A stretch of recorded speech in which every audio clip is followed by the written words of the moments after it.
Magandang umaga. Ito po ang ating 5 a.m. update ukol dito sa bagyong Inday na may international name na Bavi ngayong araw ng Huwebes, July 9, 2026. Sa nakalipas nga na 6 na oras ay mas humina pa bilang isang typhoon category na lamang itong bagyong Inday at huling namataan ang mata nito sa layong 925 kilometers silangan ng Northern Luzon.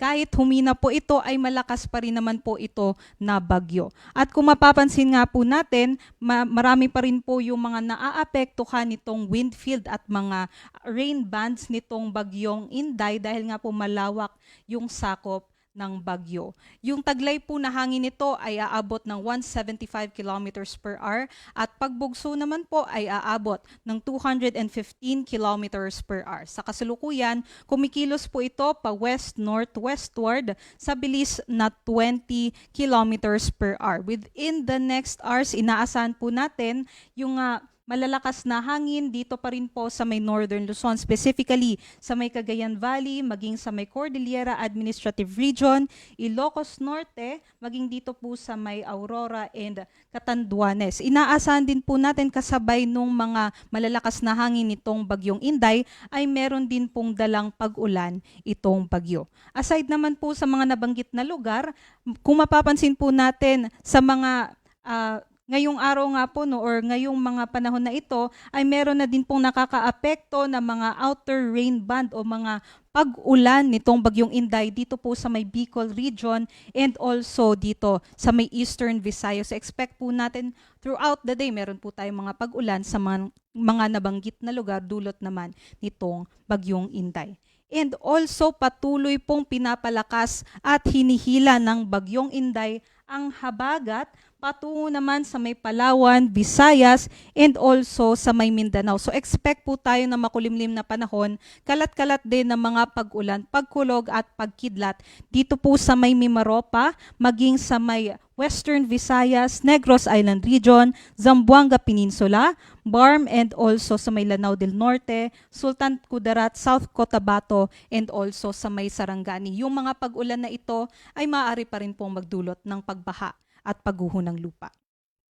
Ayon naman po sa ating latest forecast track and intensity, ito nga pong si Bagyong Inday ay typhoon category na lamang ngayon at kikilos po ito pa northwestward at hindi na nga po natin inaasahan na maglandfall sa anumang bahagi ng ating bansa. At habang binabaybay po nito ang North Philippine Sea ay inaasahan po natin masihina pa po ito ngunit mapapanatili pa rin ito ang kanyang typhoon strength habang papalabas na ng ating area of responsibility by Saturday.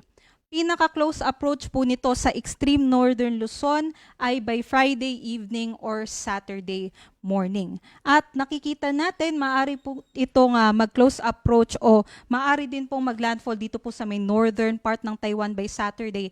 And then by Sunday ay mas hihina bilang isang severe tropical storm habang naglandfall na po ito sa eastern coast ng mainland China. Ngunit yun nga po, hindi lamang po ito or kung mapapansin nga po natin, malawak nga po yung apektado ng wind field nitong bagyong Inday. Maaaring hanggang, kung susukatin nga po ang diametro ng bagyo ay nasa between 1,700 kilometers po yung kanyang lawak. Kaya kung iproproject nga po natin itong yellow na circle dito po sa track ng bagyo, ay meron pa rin po tayong mga wind signals sa may northern Luzon sa susunod pa na mga araw. Ito naman po yung mga probinsya na may nakataas na wind signal number 1 o yung makakaranas ng mga malalakas na bugso ng hangin nitong bagyong Inday, yung mga nasa color blue sa may Batanes, Cagayan, maging sa may Babuyan Islands, Isabela, northeastern portion ng Quirino, Apayao, northern portion ng Abra, maging sa may eastern portions ng Mountain Province and Ifugao. Ilocos Norte, northern portion ng Aurora, maging sa may northern and central portions ng Catanduanes. 39 to 61 kilometers per hour po na mga bugso ng hangin ang inaasahan natin sa mga probinsyang ito. Ngunit kahit wala po tayong wind signal sa ibang bahagi naman po ng Pilipinas, maaari pa rin po tayong makaranas ng mga pabugso-bugsong hangin dulot naman po ng habagat. Ito naman po yung ating rainfall forecast na makikita sa ating weather advisory. So within 24 hours, makakaranas po ng malalakas sa mga pag-ulan yung ating mga kababayan na nasa probinsya ng Occidental Mindoro, Antique at Negros Occidental. Yung mga nasa yellow po, sila po yung makakaranas ng 50 to 100 millimeters na rainfall. At kung ihalin tulad po natin ito sa balde ng tubig, within 1 square meter, maaaring makaranas ng 4 hanggang 8 balde ng tubig na ibinuhos po sa 1 square meter area yung ating mga kababayan dyan. So itong mga pag-ulan na ito ay maaari pong magdulot ng mga localized flooding. So kung nandun po tayo sa mga areas na bahain, mga low-lying areas and also malapit sa mga ilog, ay sana po ay maghanda po yung ating mga kababayan. But aside po dito sa mga probinsya na maaaring makaranas ng 50 to 100 millimeters of rainfall, may kalat-kalat pa rin po tayo ng mga pag-ulan. Doon nga po sa mga nabanggit natin na lugar sa may Cagayan Valley, Cordilleras, Bicol Region, Eastern Visayas, and Ilocos Norte, dulot ng bagyong Inday, at maging sa may Mimaropa at sa western sections ng Visayas and Mindanao, dulot ng habagat. Pagsapit naman po bukas ay mas lalakas po yung ating mga pag-ulan dulot ng habagat. Dahil nga po, habang binabaybay nito ang habang binabaybay po ng bagyo ang North Philippine Sea, ay hihilahin po ng bagyong Inday yung habagat patungo dito sa may Palawan and sa may Visayas and Mindanao area. So mas lalakas po yung ating mga pag-ulan bukas, especially po sa mga probinsya na nasa orange. Ito pong Occidental Mindoro at Antique ay makakaranas ng 100 to 200 millimeters of rainfall na maaari po nating halintulad sa 8 hanggang 16 na timba ng tubig na ibinuhos sa 1 square meter area within 24 hours. Yung mga nasa orange ay posibleng makaranas ng mga malawakang pagbaha and posible din yung mga pagguho ng lupa. So habang ngayon ay maghanda po yung ating mga kababayan, kung kailangan po natin ng evacuation measures ay mag-contact na po tayo sa ating local government units.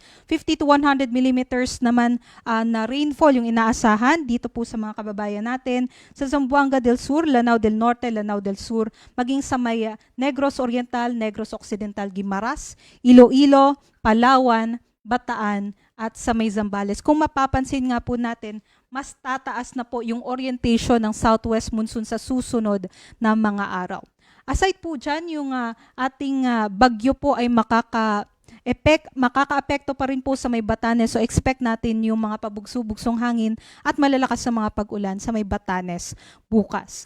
Other parts naman po ng ating bansa, especially sa nalalabing bahagi ng Luzon, Visayas, and parts ng Zamboanga Peninsula, may kalat-kalat pa rin po tayo ng mga pag-ulan. By Saturday ay mas malakas naman po yung mga pag-ulan dito pa rin sa Occidental Mindoro at Antique, 100 to 200 millimeters of rainfall po yan. At mas marami na po mga probinsya sa Luzon ang makakaranas ng mga matitinding pag-ulan din. Kabilang na po dyan ang Metro Manila. So kung mapapansin po natin, from north hanggang sa northern part ng Luzon hanggang sa Visayas, apektado po ng habagat dahil pinapalakas nga po ito ng bagyo. So 50 to 100 millimeters of rainfall po yung inaasahan natin sa La Union, Pangasinan, Zambales, Bataan, Pampanga, Bulacan, Metro Manila, Rizal, Cavite, Batangas, Oriental Mindoro, Romblon, maging sa nalalabing bahagi ng Western Visayas, Negros Occidental at sa Negros Oriental. So yung critical po talaga no na malaman ng ating mga kababayan na kahit hindi mag-landfall yung ating bagyo sa anong bahagi ng ating bansa, palalakasin pa rin nito ang ating habagat at yun ang magdudulot ng mga pag-ulan sa ating bansa. Other parts naman po ng Luzon and Visayas, meron din po tayong mga kalat-kalat na mga pag-ulan, although hindi gaano kalakas compare dito sa mga probinsya na may color yellow and orange. At kahit wala po tayo sa wind signals from ngayong araw hanggang sa Sabado, ay meron po tayong mga pabugso-bugsong hangin sa halos buong bansa dulot po ng habagat.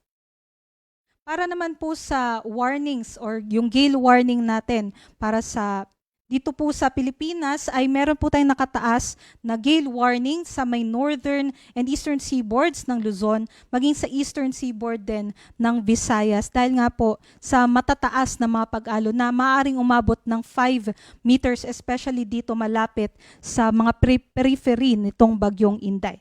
So nakataas po yung gale warning natin sa Batanes, northern and eastern coast ng Cagayan, Isabela, northern Aurora, Pulilio Islands, maging sa may eastern coast of Camarines Norte, northern and eastern coast ng Catanduanes, and also sa may northern and eastern coast ng Northern Samar. So, kung may gale warning po tayo, bawal pong maglayag yung ating mga kababayan. All types of sea vessels po ito. At kahit wala po tayong gale warning, dito naman po sa eastern sections or eastern seaboards ng Visayas and seaboards din po ng Mindanao, nasa katamtaman hanggang sa maalon pa rin po yung ating karagatan. So doble ingat pa rin po, especially doon sa maliliit na mga sasakyang pandagat. Yan lamang po ang latest about dito kay Bagyong Inday. Next update naman po natin ay mamayang 11 a.m. Ako po si Lian Loreto. Magandang umaga at ingat po tayong lahat.